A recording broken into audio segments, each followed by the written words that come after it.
Good afternoon and welcome to this Institution of Mechanical Engineers webinar. I'm your host, Dr. Helen Mees. Today's webinar sees the launch of two new policy reports on the future of the engineering workforce and technology adoption in the NHS. And I'm delighted as lead author of those two reports to be presenting here today. But I must first acknowledge that these documents are the combined effort of a number of IMechE members and policy staff with input from experts outside the institution to ensure that we've reflected the views of our engineering colleagues across the health and medtech sectors. I'm also very pleased to be joined by three highly regarded experts in the fields of engineering, technology and NHS workforce. On the panel with me today is Dr. Didi Akinlue, Chief Biomedical Engineer and Head of Clinical Engineering at Guy's and St Thomas's NHS Foundation Trust. Michael Brannigan Harris, CEO of Device Access UK Limited, and Jo Young, Healthcare Science Advisor for Health Education England, and she's also Workforce Pipeline Advisor for Guy's and St Thomas's Foundation Trust. You can find their details and their bios on the webinar webpage. And if you have any questions during the presentation and the discussion afterwards, then please feel free to put a question down on the website, on the feed, and we'll be able to see that after, and I'll be able to ask the panelists those questions. So you're more than welcome to write those while the presentation is going. So I'm sure you're itching to hear what everyone has got to say, and so let's get started with the presentation. Like doctors, chartered professional engineers and technicians have a statement of ethical principles in which we aspire to do no harm by ensuring that we don't compromise where society's welfare and safety is concerned, and that we listen and work with society to create transformative technology for the right reasons. It follows then that care for society forms a fundamental imperative for engineers in healthcare, and it's really at the forefront of all that we do. But despite incredible progress, healthcare services across the globe will continue to suffer from mounting pressures, driven by an increasingly aging population with expectations of continuing health and independence into old age. Lifestyle conditions and the impact of poverty in poorer countries is also having a significant impact. At the same time, we are witnessing a rapid expansion in healthcare coverage in developing nations and a medical technology revolution driven in part by health data analytics and the digitization of patient care pathways. And this is also enabling previously intractable conditions to be treated. Global crises such as the recent pandemic have highlighted that 21st century medicine can only be delivered with significant technology input, and that care at home is just as important as care in hospitals. The rapid change in health provision will require comprehensive strategies from governments, regulatory authorities and healthcare providers to allow for timely development, evaluation, implementation and regulation of this technology. So today's webinar will focus on two areas highlighted in the reports. The first being the value of engineering in healthcare provision, why more engineers will be needed in the future and what influence they could affect within the healthcare service. The second being what can this engineering workforce do to address the slow pace of adoption of technologies, and how might our healthcare providers benefit from their professional understanding of technology in a rapidly changing environment? Well, before we get into the discussion around these particular points, I wanted to first look at the healthcare service itself. And for the purposes of this presentation, I'm going to focus on the UK NHS. But I believe much of what is in this presentation could be applied to many healthcare services across the globe.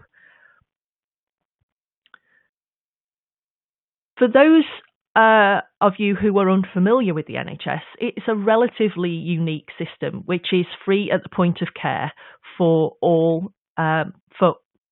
people. It has over 1.5 million employees, making it the biggest employer in the UK. And just to put that into perspective, the British Army only has about 125,000 soldiers, and Tata Steel, which is one of the biggest employees globally, only has about 80,500 employees. So that just gives you an idea of the size and scale of the NHS.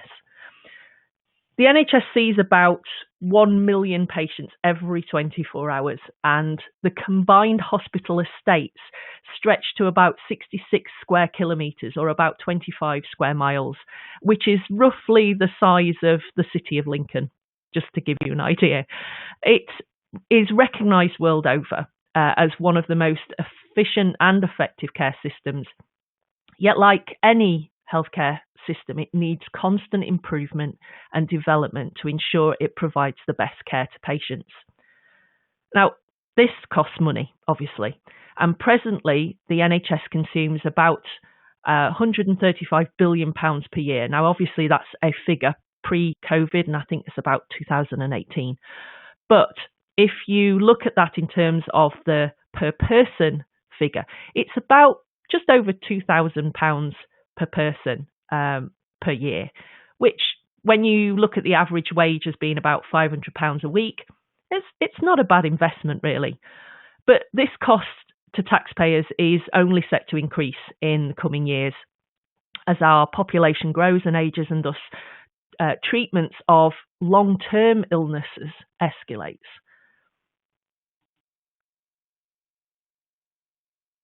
Now, if we look at that in the global terms, about half of the world's healthcare expenditure goes on preventable illnesses such as respiratory and cardiovascular disease, and that's often brought about by lifestyle or environmental conditions, and predominantly cancers. On top of this, we're seeing a significant fall in the number of frontline healthcare workers, and that's mainly doctors and nurses, particularly in developing countries.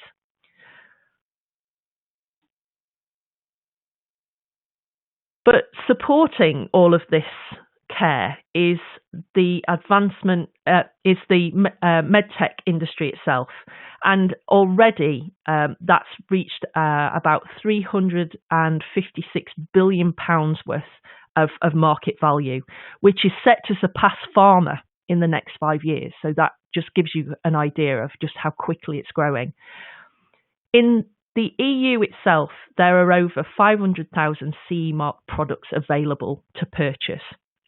And typically in a UK hospital, and I'm sure Dee Dee and Joe will correct me on this if I'm wrong, somewhere, these hospitals can have almost 30,000 individual devices in service within their trust. So the size and scale of this is quite huge. With the unprecedented swell in healthcare devices, apps and services across the globe, certainly as a result of COVID, it's clear technology is now ubiquitous in every aspect of care provision, and it's only set to rise. So with that in mind, what changes can the engineering workforce affect within healthcare, and what can we do as a community to ensure that we have greater involvement in the patient care pathway? And what will happen if we don't? Well,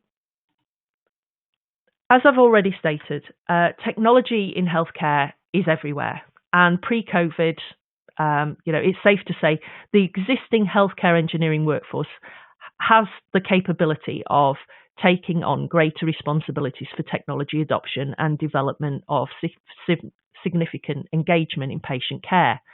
However, if we continue on a path of high technological demand based on new and uncharted disease conditions, and with fewer and fewer engineers available to enter the field, with the expertise in clinical services and design and manufacture to implement this technology, then we will reach a point where we will be unable to meet patient demand. So let's just take a moment to look at the kind of roles that engineers do in healthcare. And these are kind of particularly roles that they do at the moment. I have to say, it's often very hard to spot a clinical engineer in the NHS, yet many of them do a lot of work directly at the patient bedside. Their training involves taking the principles of applied and physical sciences and combining those with biology and medicine. Subjects like, obviously, the traditional mechanical, electrical, electronics, but then things like bioinformatics, IT and software development, biomaterials and tribology is now coming into it. And of course, things like robotics and automation. These engineers develop devices which diagnose, treat and rehabilitate patients. They create technologies which help measure, model and simulate human physiology and anatomy. And that really enables doctors to make ever more precise diagnoses. They're also pioneers of artificial joints and organs and robotic surgical equipment, which has facilitated minimally invasive procedures over the last few years. And they've explored the growing areas of monitoring personal health via mobile communications, allowing patients to be connected to their doctors 24/7. And they ensure the vital supply of things like oxygen and air, gas and air arrives in theatres when the surgeons need it. From Sir Godfrey Hounsfield to Sir Peter Mansfield, who were the early pioneers of computer tomography and MRI scanning, to the life-saving cerebral blood flow techniques conceived by Professor David Delpy, engineers have been changing the way healthcare is provided for decades. More recently, and you've probably seen him on the TV, Professor Chris Tomatsu, who has received well over 25 awards for some of his pioneering work in DNA sensing and vital signs monitors, has been actively developing a new technique for the rapid detection of COVID-19.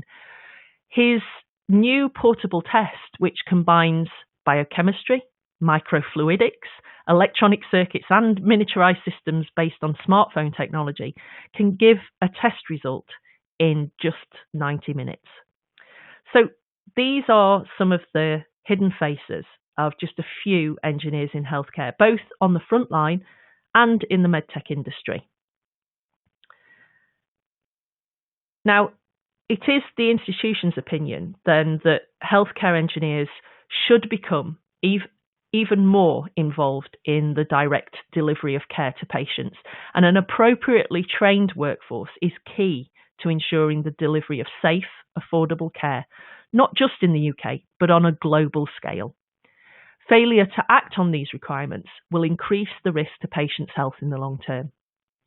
Now, the institution believes that healthcare engineers should have professional parity with their clinical counterparts. A debatable issue, I'm sure some of you will want to question that, but particularly in the NHS, I think this would be beneficial. But to achieve this, the healthcare engineering workforce will need new skills and responsibilities to adapt to the changing healthcare landscape. This would provide, I think, in a broader end-to-end systems perspective to care, which traverses the more vertical, specialised expertise of typical clinical models.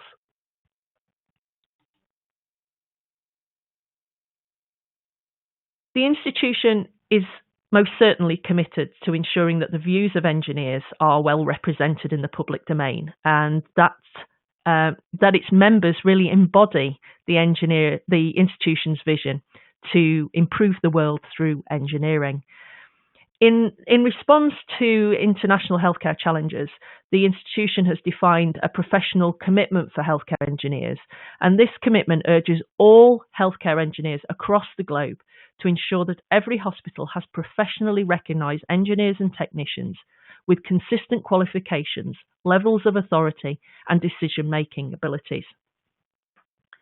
Now, to achieve this, the institution has defined a professional commitment statement, which recognises the healthcare engineer's commitment to do no harm, but also recognises that healthcare professionals trained in both clinical and technical competencies will be able to ensure patient safety through implementation of quality processes, provide value for money through benchmarking, and ensure faster access to medical technology through trialling and product development.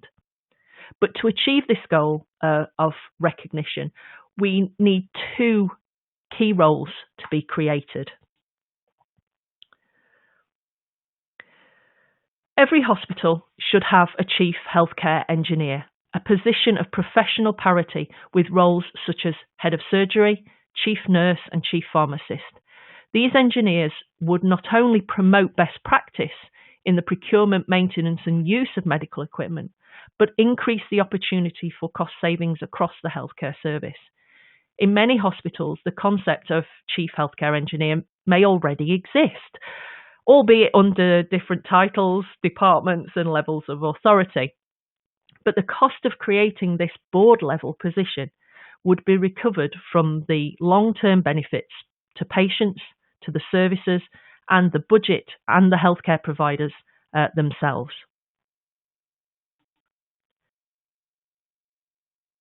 Secondly, the growing desire to move long-term care and treatment out of the clinical setting is creating a new dilemma for already overwhelmed social care systems.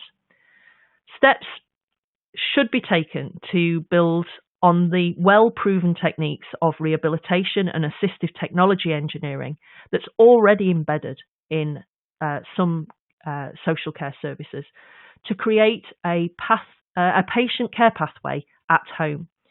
We have termed these patient enablement engineers and technicians, and they would work exclusively in the space between acute care and social care with their clinical colleagues. They would not only require the full remit of engineering qualifications and skills, but in-depth clinical and social care knowledge, as well as management and even customer services experience. Professional engineering institutions, such as the IMechE and IPEM and IET, need to work with healthcare providers and healthcare engineering leadership organisations such as the Academy of Healthcare Science and the National School of Healthcare Science in the UK. I know that IPEM is already very much embedded in those two organisations to create new training programmes in areas such as process flow, procurement and purchasing, and strategic planning to support engineers who will be working in this social care environment. Such harmonised approaches across the healthcare engineering profession would raise the profile and level of importance of engineering in both clinical and medtech manufacturing. It would aid recruitment and retention of engineers across the sector. It's the institution's belief that through this, engineering will become more visible, provide direct services to patients, and ensure the long-term strategies such as the NHS's 10-year plan are fully implemented.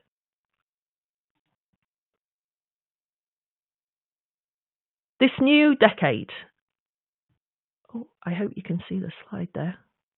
That seems to have got stuck. Let's try that again. There we go.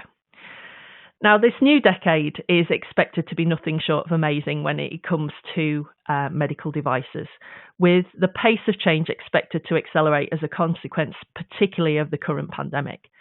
We will see an increase in multidisciplinary technology entering the sector, including personalised sensing and diagnostics, and miniaturisation of robotics, which will certainly herald a new wave of surgical innovation. But in the case of the UK, the structure of the NHS has yielded significant challenges when it comes to the development and delivery of technology to the front line. With its mix of centralised authority and regional self-governance, the route to technology adoption within the NHS can be quite an arduous one. The NHS is often seen as being resistant to innovation, which does not deliver an immediate tangible benefit to patients or a cost saving, and this can stifle medium to long-term healthcare innovation strategies. The adoption of technology will be affected even further as this equipment becomes more complex and more multidisciplinary, with greater interconnectivity, integration, interoperability, and interdependence.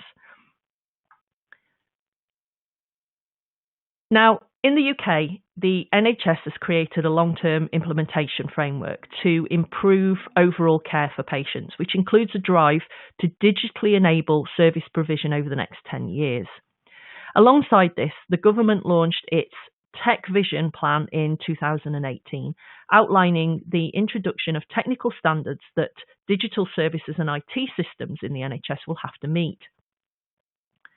While this digital transformation will address some of the connectivity and data management issues facing the UK's health service, it does fall short in looking at ways to improve medical device and equipment procurement and adoption in the long term.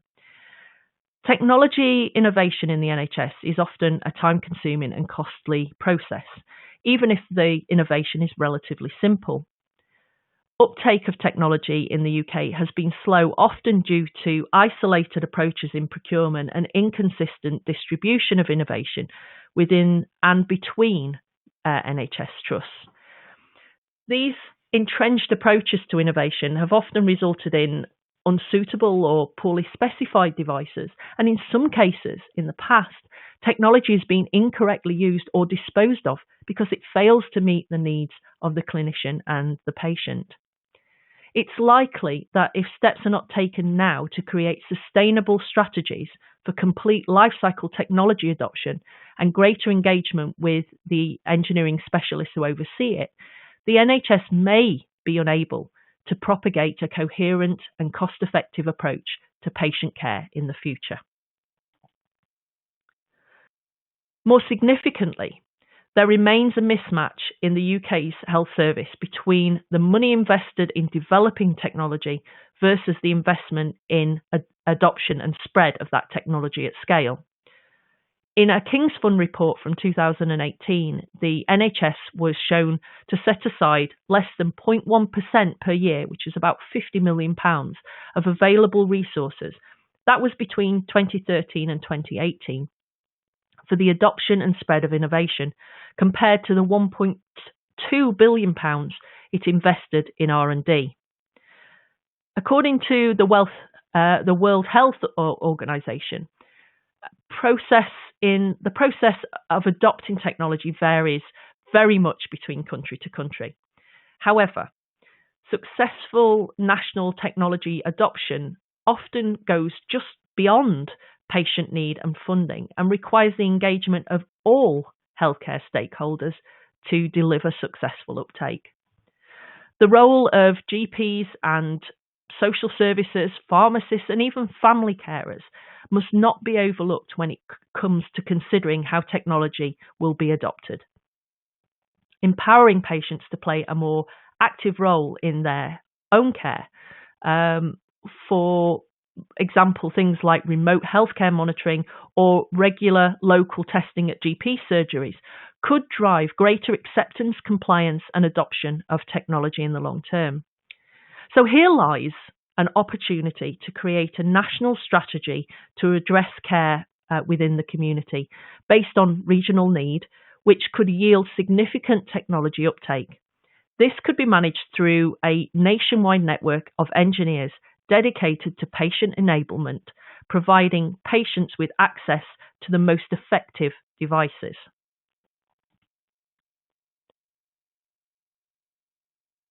In order to address the growing demand for more healthcare and the technology to support patient care, an additional workforce is needed that can advocate and implement technology at speed and scale that the NHS feels most comfortable with.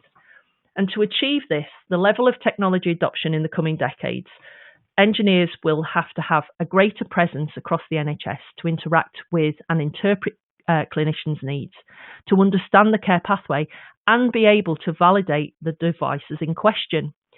Engineers across the healthcare sector must, therefore, be empowered to take greater ownership of the procurement and implementation processes for technology across the hospital network. This would include being directly involved in the design, selection, purchasing, maintenance, and decommissioning of medical equipment, adapting it to local environments to ensure it is fit for purpose, sustainable and cost effective. The institution believes that to deliver safe and affordable care in a fast-changing environment, government and healthcare providers need to look at implementing national complete life cycle technology adoption strategies. This approach would ensure equipment is correctly specified so it is fit for purpose and delivers the expected patient benefits within budget, as well as being managed sustainably through to the end of its life. The institution has identified two opportunities where this could offer the most widespread engagement and uptake of technology across the NHS network, and would also significantly benefit from complete lifecycle technology adoption strategies. With many countries shifting healthcare focus to prevention rather than just cure, greater pressure is being placed on our primary care services. These are there's an opportunity to establish national technology adoption strategies specifically aimed at GP surgeries to enable a more holistic preventative programs to be supported. These advanced GP surgeries would contain in-house early diagnostic technologies such as things like liver, lung and bowel cancer, for example, as well as direct blood testing, analysis and other preventative technologies. By enabling patients to be tested locally, waiting times and referrals could be reduced by days, not weeks, saving thousands of pounds per patient and also billions of pounds in long-term acute care costs. Remote monitoring is also becoming increasingly important for managing the impact of conditions such as obesity and diabetes, age conditions such as Alzheimer's and frailty, as well as end-of-life palliative care. Effective management and support of remote monitoring systems and home diagnostic applications in social care settings will need both technically and clinically trained professionals. In 2017, the institution called for the creation of a national remote health monitoring network. This was reiterated in 2018 with its policy on intelligent assistive technologies. Now, remote healthcare monitoring networks that integrate acute and social care sectors using data analytics, wearables and sensors are already revolutionising healthcare provision by easing logistical pressures and supporting care initiatives for patients outside of hospital.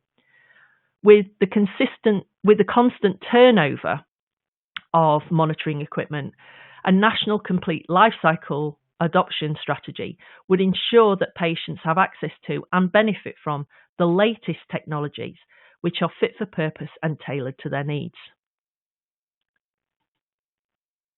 So, to conclude, the Institution of Mechanical Engineers in its reports is committed to ensuring that performance, safety and ethical standards are maintained across the profession when creating transformative technology such as that used in the healthcare sector is being developed.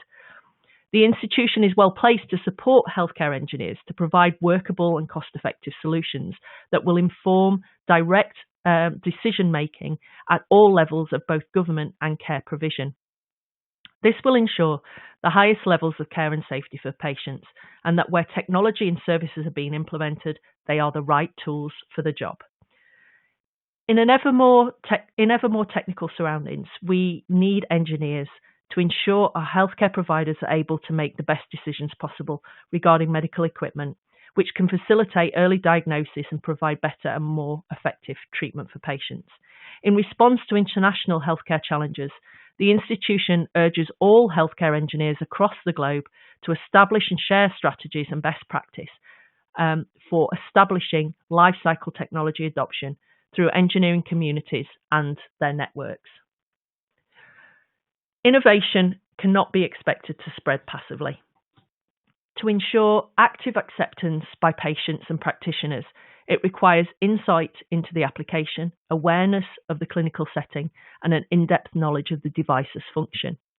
The realistic and long-term adoption of technology can no longer be the sole responsibility of the clinician, but must include healthcare engineers who are able to implement innovations and adapt them to local environments, ensuring every patient has a safe passage through our healthcare system. Thank you very much. Now, before we move on to our guest speakers, I'm sure they've got a lot to say about what I've just put forward in terms of the case for a greater engineering workforce and technology adoption. I'm going to start by asking each of them to introduce themselves just briefly. That will give me a chance to have a little drink of water. But Dee Dee, if we could start with you, and then Mike and Joe, if you could just give us a little bit of a feel of who you are and what you do. Brilliant. Thanks, Helen. Thanks for the presentation. It's really energising from my perspective. So, yes, I'm Dee Dee Akinley. I'm based at Guy's and St Thomas's. I lead the clinical engineering team, and I'm also the chief biomedical engineer. So it's quite a long title. Sometimes I think I need an A4 ID badge. But to tell you what clinical engineering is, we're a team of 12 and growing, working with a larger equipment management service, which is more workshop-based. And we work with a much wider network of staff, working to maximise the value derived from medical technologies. And as Helen said, we have a lot of it. She mentioned 30,000 devices, and certainly at Guy's and St Thomas's, a larger trust, we have in excess of 70,000 pieces of medical equipment. And that doesn't include a long tail of single-use devices and accessories that move through the trust in large numbers. So, in some ways, it's a hugely valuable and crucial estate, and it is quite a challenge to manage and leverage. I'm really honoured to join this panel, and I'm looking forward to the discussion. Thanks. Thanks, Dee Dee. Mike? Thanks, Helen. Mike Brannigan-Harris, CEO of Device Access UK. We're a market access consultancy. I can explain what market access is later, but absolutely delighted to be part of this. And thank you so much, Helen, for a great slide presentation. And so what do we do? Well, we're very passionate about getting great technologies to patients faster. My medical device career goes back to 1989. I was involved in introducing all sorts of things over those years, including robotic surgery and lots of endolaparoscopic and vascular products. And I set Device Access up 10 years ago, and our goals are to get, as I say, great tech to patients faster. We work really closely with NICE. We've helped over 40 companies through NICE, and I shared Helen's passion for, these great inventors, great technologies out here that exist, that some fail to get to patients, and we talk regularly about why and what the blockages are. But I think the industry definitely needs to raise its game in coming up with a proper value proposition, and anything that helps the communication and diffusion of technologies into hospitals, in terms of having at a higher level people to understand the benefits is great. So I'm fully supportive of this and delighted to be part of this. So thank you, Helen. Thanks, Mike. Joe. Hi, I'm Jo Young. So I've got 20 years experience as a medical physicist, so not so much an engineer, but I was also quality manager for many years and worked very, very closely with our clinical engineers, and that was at King's College Hospital. But following on from that, I had a great passion for workforce and educating the workforce. So, making sure that people were enabled to come in and work in our professional groups, regardless of their academic background. So over the last few years, I've been working initially at Bart's Hospital as their Associate Director of Education for Healthcare Science. But more latterly, I'm the Healthcare Science Advisor within Health Education England, London. So what that means is, I have a responsibility to ensure the education and training of the existing workforce, as well as looking at the workforce pipeline and where we're getting our healthcare scientists from in the future. So I do a lot of work with the National School of Healthcare Science, but also in my sort of seconded role at Guy's and St Thomas's, we're doing a lot of work very locally, working with schools and colleges to really try and promote, the lesser known NHS careers. Thanks, Joe. And I'm already seeing that we're getting quite a few comments about education and upskilling, particularly. So I'll come to those in a little while, if that's okay with you. But Dee, I wanted to kind of start really with a question to you. You're a recently appointed chief engineer, aren't you? So what opportunities are there for clinical engineers to rise up the professional ladder? And should there be opportunities for consultant engineers to move into more strategic roles as we've presented at board level? I'd quite like to get your views on that. Thank you very much. Yeah, I mean, I've been in post for a little over 1 year now, and it's been quite a year, to say the least. I'm sure you can imagine. Yeah. The first thing I'd like to say is there are definitely opportunities to rise up the professional ladder, and I'm in my post right here and now because of them. But that's not to say that there are enough. It's not very often that the most senior posts become available, and so I'd still encourage anyone who's listening to be persistent and actively pursue coaching and input towards identifying what you want your contribution to be, and that's if you're looking to be perhaps a healthcare scientist, a healthcare engineer within the NHS. You're more likely to be ready to seize opportunities if you know roughly what you're looking for, and more likely to make the most of them if you know what you want to achieve with them already. So, yeah, in terms of those opportunities, they're there, but sometimes we've got to use our imagination a bit.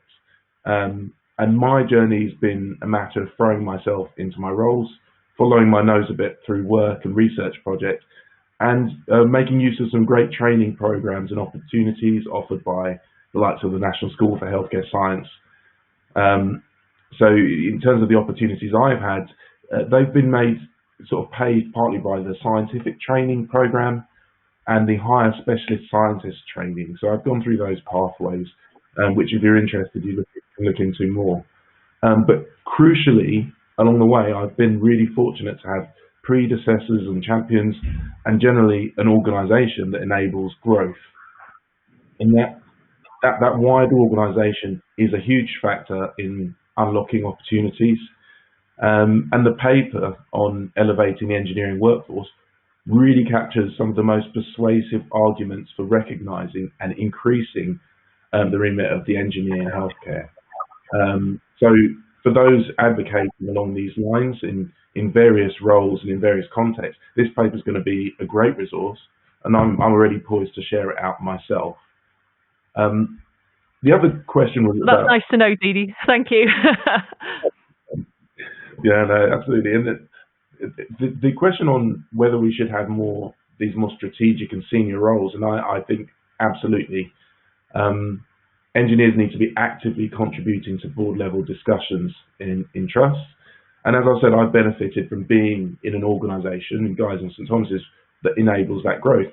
And it's helped me on my journey, but it's also meant that this engaged wider organisation has helped us to do our job well, as best as possible. So my post isn't at board level, but working with my head of department, we've been able to engage with the board and access them quite effectively. We have really good engagement with our medical director, and the trust leadership engages with us on strategic matters. And even in the last few months, we've had from outside the trust senior people from the Cabinet Office and NHS England also engaging with us as a team. So I think having a clear picture of the trajectory as a clinical engineering team, and also having the buy-in to be able to restructure and expand that team to grow our remit has been a huge benefit, and it's paid huge dividends both in the pandemic response and in longer-term strategic developments elsewhere. So that's really good to hear. Yeah. So I mean, these developments that we've been able to sort of drive, that's been great. But also being really plugged into what a trust is doing strategically means that we can sort of plug into these developments that other people are putting forward and support those. And it might be a strategic change, it might be an operational change, or it could be a medical device that's being introduced. And we're able to help and advise through those situations because we have that engagement. And finally, I mean, the last thing I mentioned, engineering in healthcare is extremely demanding, and we have this potential to drive and support huge developments. But coupled with that, we're a really core part of service delivery. So a larger profile means greater responsibility as well. And it adds to our fundamental and even our statutory responsibilities. So anyone who's making a move to one of these senior positions needs to think very quickly about sustainable service models, and they'll need to be able to articulate the value of these broader, elevated engineering teams in business cases. And I'd say, Helen, these papers will definitely help in that. So thank you very much. Oh, you're welcome. Thank you very much for clarifying that as well. It's been really useful. Mike. Sorry, Helen. It's Joe. Can I just add to you wanted to add? I think I would absolutely second what Dee Dee says. But we know from experience, that the Chief Scientific Officer for England has been trying to implement lead healthcare scientists across the nation for many years now, and some trusts take that up and others don't. So we know it's very difficult to try and influence a lot of these roles. So whether we would get chief engineers at board level, great aspiration, but it may not happen everywhere. And politics and that all comes into play. However, I think what is key is raising the profile of clinical engineers. Whatever the mechanism may be, we need to raise that profile. And I'd say that will be done differently across the 4 nations and across, different trusts. But ultimately, we need to raise the profile so that they're listened to and acknowledged when making all of these big systems level decisions.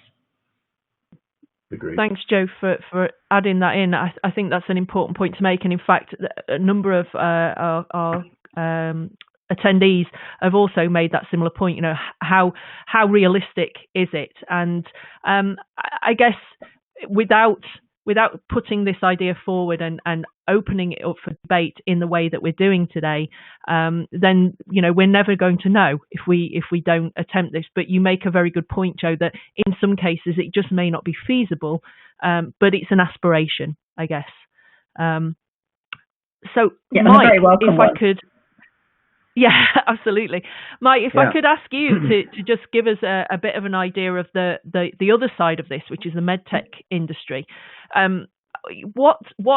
This is a very, very open question, and I apologise, but what is the biggest challenge? Let's keep it as simple as that, facing the medtech companies when it comes to engaging with the NHS. And would these companies benefit from having a chief engineer to talk to in the hospital, or, as Joe has said, somebody of a senior position in engineering who could provide insight for the medtech companies? I know a number of our attendees have asked a very similar question. No, it's a fantastic question, and one that I'm very passionate about answering, actually, as you know, Helen. So, I mean, basically, let's talk about what's happening today. Well, what was happening, let's say, 6 months ago, and some smart companies are doing this stuff differently now, but you'd get a fired up sort of salesperson turning up in a hospital, going to meet with a clinician saying, I wouldn't mind trying this, then ending up talking to the theatre manager saying, yeah, that looks good. Oh, Mr. Jones, he likes his new toys. Go and talk to Sid in procurement. And they end up talking to a guy who buys, cornflakes and scones and boxes of crepe bandages, and anything that's new and innovative is expensive. And that's where the end of a $30 million and 4.6 years, which is how long it takes to get a medical device to market, ends. People are not talking to the right people, partly because the industry are predominantly unqualified to have those scientific conversations because they're not prepared for understanding and putting across the value of their technology to patients, to the care provider, and to the payer of care. And I think that anybody that can help to translate the science and the benefit of technologies through a hospital is an absolutely fantastic thing. And I work in my role, I go and hunt for technologies predominantly in North America because that's where most of it actually comes from, and work with lots of engineers, and they're very good at breaking down the processes of benefits and stages of getting things into systems. So absolutely needed. Why do we need it? Well, basically we are at this cusp of a huge global opportunity as being a world leader in medical science, technology, research, in the world's most respected healthcare system, the NHS. And so by helping to show the world that we have the ability to get adoption done that's right, that's managed properly by scientists is such a great thing, and it's such a big thing missing here. The more I hear about your ideas, Helen, and hearing the other panelists, so here we are as a country sitting on a class of data, a patient database, not only historic but also we sit on particularly our company, we have access to the waiting list data for NHS England and know exactly where patients are waiting for cancer surgery or waiting for colonoscopies to see if they have cancer, for example. Conversation I had with the client yesterday, and if you really thought about it, if you were Google and you understood that much about a population and who needed something, you'd be all over it. But we sit on the most incredible data and science in this country, and we don't use it. And that's exactly why we need these, well, I'm going to describe them as scientific translators, these engineers we so desperately need to help to at the level to get people to pick up and realize why we need to change. And yeah, I mean, I absolutely agree with the article recently Aradati put out there about why we are waiting for this vaccine. We're all told to test. Why aren't there more testing systems in our healthcare system? Why aren't there more diagnostic testing going on? And there's just an absolute example of where we're just missing it in this world of opportunity to have the best healthcare system in the world. So did I answer that question, Helen? I'm not sure. I knew I threw quite a lot at you there. I think so, Mike. But that's my response. We definitely hear the passion in your voice. Absolutely. I'm going to come back to some questions on medtech shortly, but Joe, if I can ask you really, in terms of your work involved in healthcare science, which is the overarching umbrella, isn't it, where clinical engineering particularly sits. So there's a larger community of scientists and engineers, not just the clinical engineering. But do you think that obviously the where we are now with the recent pandemic, do you think that has raised the profile of engineering and technology? And do you think that the engineering institutions should be doing more, maybe, to create opportunities for engineers to come into the healthcare sector, to signpost to Health Education England and so on, for them to come into this as a profession? Absolutely, Helen. So yes, healthcare science is a group of actually 60 plus specialisms of scientists within the NHS. So ranges from biomedical scientists through physiological measurement scientists to our engineers and physicists. So it is a huge group, but I think if we're going to take any positives out of this pandemic, one of them is the rise of the clinical engineer. I mean, it absolutely showed what they can do if they're given the authority to do so. I think that the health service has quite rightly been quite risk averse up till now, but the pandemic showed us that we had to move quickly in some areas and perhaps take some risks, and it was the engineers who were able to sort of quantify those risks, mitigate those risks, and enable us to move on. So I think, yes, the pandemic has done us a huge favour in that respect, raising the profile within healthcare. What we now need to do is raise it outside of healthcare to get the future workforce, because we do struggle. We have shortages across the board because nobody's heard of many of these careers. We don't have characters on Holby City or Casualty like doctors and nurses do. So I think what we need to do is, ride this wave, get some really good communications out there. We know there's research that says young people switch off from science at age 7. So there's something there around, just raising the profile of science and engineering generally. And that's what a lot of the work that I'm doing in London sort of entails. It's trying to engage those school children before they switch off. And in fact, engaging the teachers, because if they don't know it, the children won't know it. Sorry, again, I'm very passionate like Mike, and have I gone off the point of your question? No, not at all. I think you've made a good point, and in fact, a number of people have made particular points as well. Jim Quinn and several others have said, how can I get involved in the NHS? How do I find a role there? And also, I think also finding ways to collaborate as well. Maybe this is a question for Mike and well, all three of you, I suppose. But how do the engineers listening today, who are maybe not in healthcare but are maybe working in the periphery or in the medtech industry, how can they collaborate with people like Dee and develop technology? Dee, maybe we can start with you. Do you have any engagement with medtech companies yourself? Yes, I think we do. I think we have. Where, for example, a new technology is coming into a trust, often someone will find their way to our team, and then we would start to look at the technology, how we can sort of build in the clinical investigation, generate some evidence. We work with an organisation called KaiTech as well that does some health technology assessment, and through that we have some exposure to products that are coming in. But I think there's much more that we could do to clarify that pipeline. The other thing is that I think when it comes to partnering, there is so much out there, and I think one of the first questions that came in was relating to automation and testing.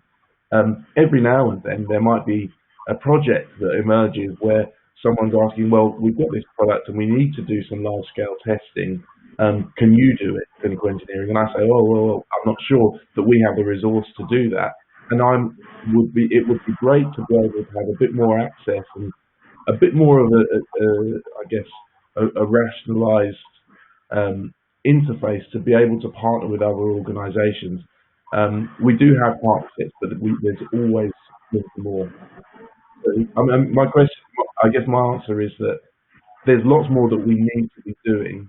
And I think with lots of these, the opportunities that we were discussing earlier on that might emerge, we have to be very quick to articulate the value proposition of partnerships, of technologies, of more engineers. And I think papers like this really do help. And I think once we do get a little bit of resource and headspace, there's a lot more room to maneuver, and we can get on to delivering much more of our value proposition. Yeah, absolutely. Mike, perhaps you could give the medtech point of view on that question.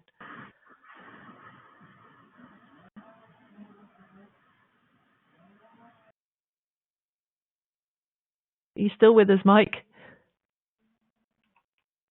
Sorry, well, can you hear me now? Let's move on. Yes. We lost you there for a second. I think we're struggling there a little bit with. Sorry, you can hear me now. Yes. You can hear me now. Yes. Sorry. I was playing around with the mute and one way around. So the sort of work we do is there are so many technologies that do go through, that get introduced into hospitals, that people try to introduce into hospitals. And the reason we work so closely with NICE is we get NICE to help to prove the value and overcome any issues on safety, efficacy, and cost effectiveness. I mean, those technologies that go through that process often have a far easier journey because, of course, there's very little doubt that it hasn't gone through the scrutiny of NICE. So when those things, that are clinically proven and economically proven are introduced to hospitals, there's some that you can start with to help to push through and make sure that the journey is fast because those ones are proven. So, again, I think the industry needs people that can translate at that high level what it's going to mean to adopt technologies. I mean, earlier stage technologies, I mean, again, we have a wonderful infrastructure with the National Institute of Health Research, and in particular, the National Office for Clinical Research Infrastructure, which are the body that helps to coordinate research with industry into the health system. But there again, having people at the hospital level that can help to manage that and support that and move it from research into adoption is all often the challenge. Is once the thing's proven, is how then do we get them, having spent all that time and money showing that the thing works? You can't assume that will automatically lead to adoption. Again, somebody needs to translate the benefits and sort out the innovation adoption.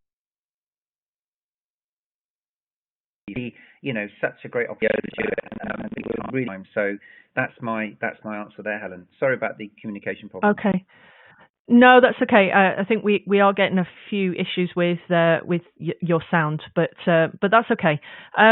Joe, in terms of the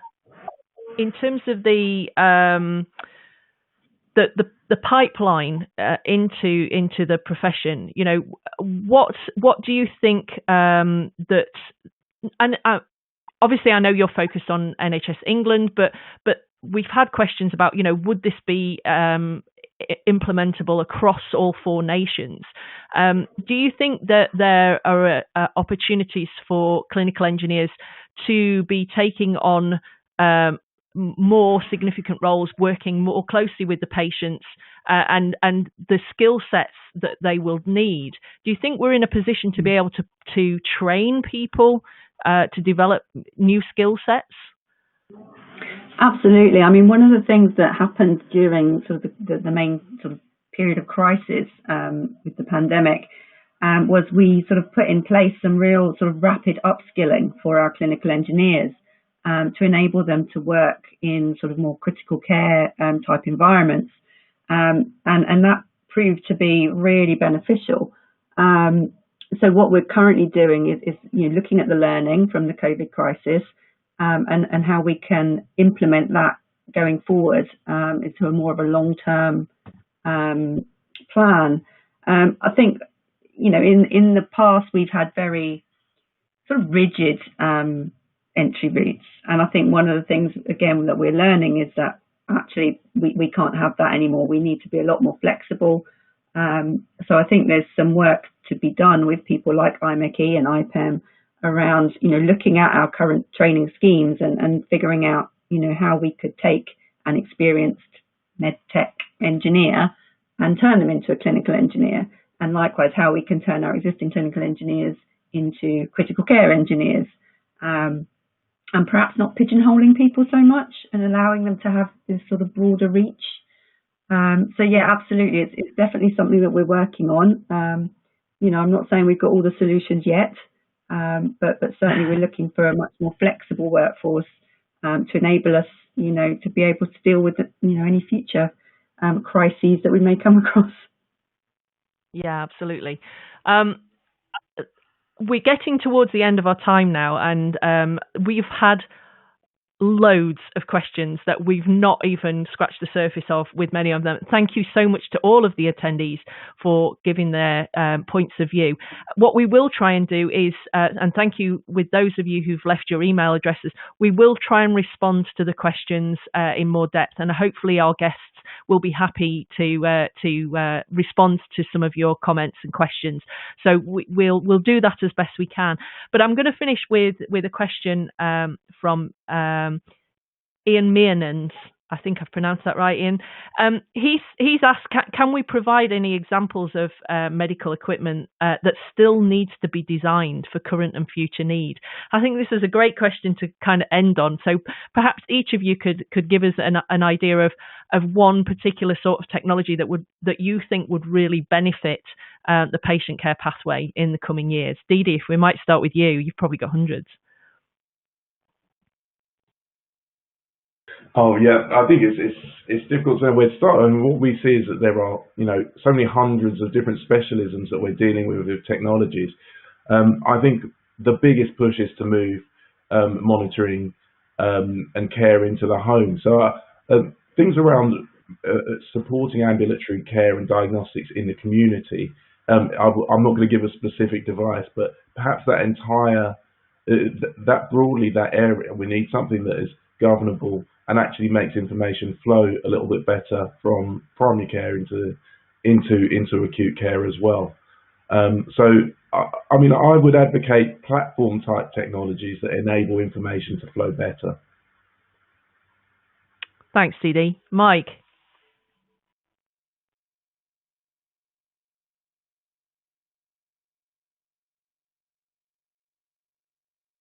Oh, we seem to have lost Mike again. Joe, do you want to come in with... I'm back, sorry. You're fighting the sound today, aren't you? Hitting the wrong mute button, Helen, sorry. I know. Right, you know what, I actually agree with what was just said in terms of moving people into care home, to care at home. The challenge is getting it funded, because there's no mechanism. You can't prescribe these sort of things, so there's a funding issue. But it has to happen because, we need to move more patients through the hospital. Day case treatment needs to increase from, I think it's 70%. I was just checking my numbers. I think something like 70% of care in secondary care is day case. That needs to go right up with the humongous waiting list we have, at the doors to get through. So anything to keep people at home and out of hospital, absolutely. And that does mean more diagnostic testing as well. So hopefully we'll learn the lesson from COVID-19. Yeah, thank you. And Joe, what are your predictions for technology that needs engineers? I think it's a full consensus from the panel. I mean, we've had the concept of the smart home for as long as I can remember, but technology was too expensive. So this goes back to what Mike was saying, and it's only now with things like Google, what am I talking about? Echo Dot and things like that we're able to have a lot of that remote access to people. So I think anything along the lines of wearables, apps, monitoring in the home is where it has to be. Excellent. I fully agree with all three of you. I think remote health monitoring is certainly going to be the way forward, and engineers from all disciplines are going to have to come to bear on those solutions. So, well, we have just passed the 1 o'clock mark. I want to say thank you very much to my panel of guests. Thank you very much to all the attendees for listening in, and the plethora of questions that we've been sent is just phenomenal. So thank you so much. We will try and get through those as much as we can. From the IMechE and from myself and the panel, thank you very much for attending, and we hope to see you at the next webinar, which will be on in a few weeks' time. Thanks very much. Goodbye.